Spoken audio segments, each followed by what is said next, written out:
Salut à tous!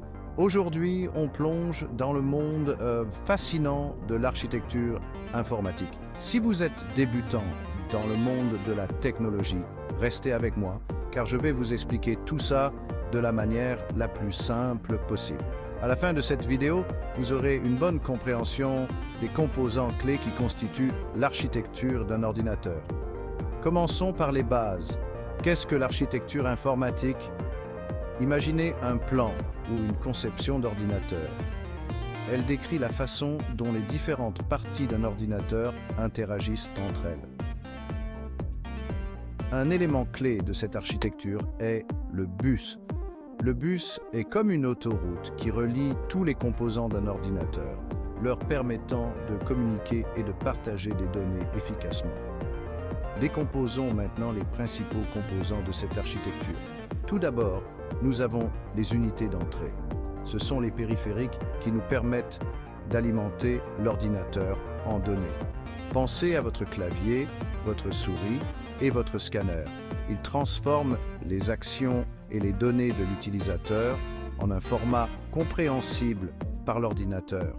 Ensuite, nous avons les unités de traitement. C'est là que la magie opère. L'unité centrale de traitement, ou CPU, est souvent appelée le cerveau de l'ordinateur. Elle effectue tous les calculs et exécute les instructions pour faire fonctionner les programmes. Le CPU est crucial pour les performances globales de votre ordinateur. Viennent ensuite les unités de mémoire. C'est là que les données sont stockées et récupérées. Il existe deux principaux types de mémoire, la RAM qui signifie Random Access Memory, mémoire vive, et la ROM ou Read Only Memory, mémoire morte. La RAM est un stockage temporaire que le CPU utilise pour stocker les données en cours de traitement. C'est comme un espace de travail utilisé par le CPU et il est effacé lorsque l'ordinateur est éteint.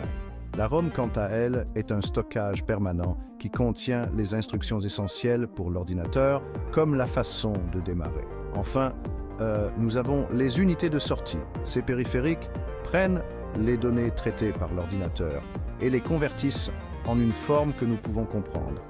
Votre moniteur, votre imprimante et vos haut-parleurs sont tous des unités de sortie. Ils nous permettent de voir, d'imprimer et d'entendre les résultats du travail de l'ordinateur. Récapitulons, les unités d'entrée nous permettent de saisir des données.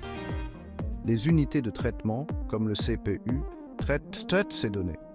Les unités de mémoire stockent et récupèrent les données. Et les unités de sortie présentent les données sous une forme lisible par l'homme. Comprendre ces composants et leur rôle est essentiel pour toute personne débutante dans le domaine de l'informatique. C'est comme connaître les différentes parties d'une voiture avant d'apprendre à conduire.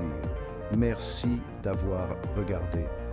Si vous avez trouvé cette vidéo utile, n'oubliez pas de cliquer sur « J'aime » et de vous abonner pour plus de contenu technologique adapté aux débutants. À la prochaine vidéo.